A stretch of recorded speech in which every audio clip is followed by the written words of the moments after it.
Hey guys, Swoosh here, and welcome to my 4-month review of the PlayStation 5. In this video I will be going over things such as the console design, its user interface, games, and the incredible controller, the Dualsense. So without further ado, let's get into it. So starting off with the console design, it's definitely Sony's biggest console they have made to date. With its futuristic look consisting of a warped frame and a glossy spine-like centre, Sony really wanted the PS5 to look next gen. While the console is somewhat polarising to some, I actually quite like its design, and since having it set up since December, I'm now used to it sitting within my gaming space. The system seems very well ventilated and is a huge step up in acoustics from its predecessor, the PS4. With little to no noise at all, I was extremely happy it didn't sound like a plane was taking off in my living room like before. Now the disc drive can be quite loud, but luckily it only lasts between 5 to 10 seconds after loading. So again, it's a huge step up for sure. Now under the hood of this beast is a new custom RDNA 2 GPU that can push 4K resolution at 120 frames per second. At 825GB NVMe SSD, this console is nothing short of impressive. So there's no denying that games look absolutely incredible, and since launch I've picked up games such as Spider-Man Miles Morales, Demon Souls, Sackboy, and a few PSN games such as Control, Final Fantasy and Destruction All-Stars. After putting a good 200 hours in since I received my PS5, it's clear that the SSD really makes a huge difference in load times across the board, from booting games from the start to how fast world loads in real time. Sony have also given us the ability on some games to change graphical fidelity, like what we see in Spider-Man Miles Morales. Options include Performance Mode, which runs at 60 frames per second, to Performance Ray Tracing Mode, that delivers incredible reflection and lighting quality that we have not seen on a console before. Games look super crisp in 4K, and some even offer the ability to change the frame rates up to 120 frames per second, like Call of Duty Modern Warfare's multiplayer. Now one game I highly suggest you play is Astro's Playroom, that comes free with the PS5. With its main purpose to show off the amazing Dualsense controller, it's actually quite a fun family-friendly game, which you should definitely check out.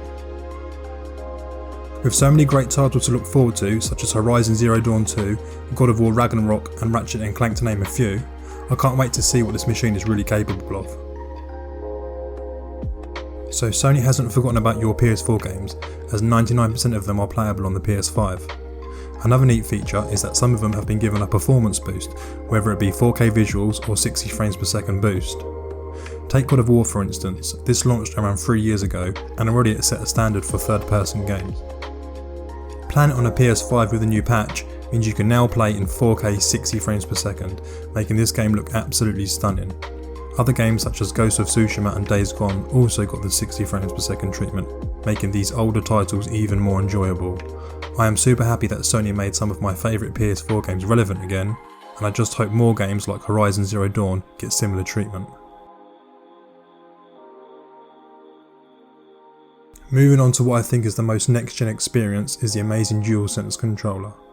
Being somewhat similar to the DualShock 4, it's rammed with new features like adaptive triggers, haptic feedback, a new built-in microphone with a mute button to use for game chat. Charging the controller now takes a USB-C cable, but I opted to get the official charging station, which I actually have a video about if you want to check it out.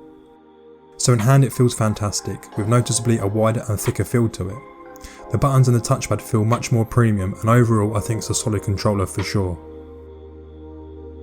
So the battery life averages around 15 hours from a full charge, which is a nice step up from the 8 hours we got from the DualShock 4. That's nearly double its lifespan.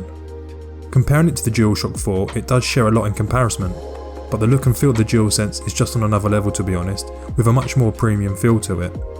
With all the features that you can see on screen, it really is amazing what Sony have managed to pack inside this controller, and the fact that they all work incredibly well. So the adaptive triggers are incredible, they really are. As you can see, I'm putting the triggers down, making the character's spring go up and down. But what's happening to the triggers is a resistance like to what you would feel if you was pushing a spring down in real life.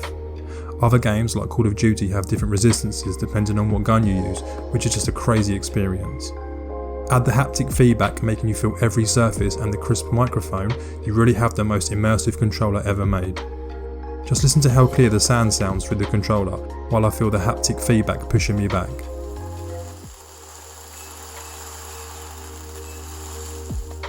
Honestly, it's something else, and I hope all developers jump on board in some way or another. There's only one word to sum up this controller: amazing. So the user interface has been absolutely seamless. It's fast, responsive and clean to the eye. Broken into two sections, with that being games and media, highlighted games now take over the background and some even have custom audio, making you get the feel for the game before you've even started. The media tab is what to be expected, with common apps such as YouTube, Netflix and other TV and video services being available at your disposal. At the end of all your games is a tab called Games Library, which basically is a hub for all your games from your collection and also what's currently installed in your system. It's super simple and easy to navigate, housing all your past and present games at ease. It's also the place to find your PlayStation Plus titles that you have downloaded before or currently have installed already.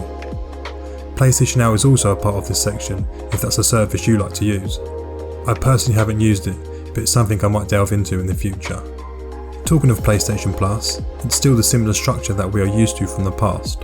While it's not quite Game Pass, but similar to Xbox's Game for Gold, I think Sony have put out much better quality games recently, like Control, Days Gone and the newly released Oddworld Soulstorm.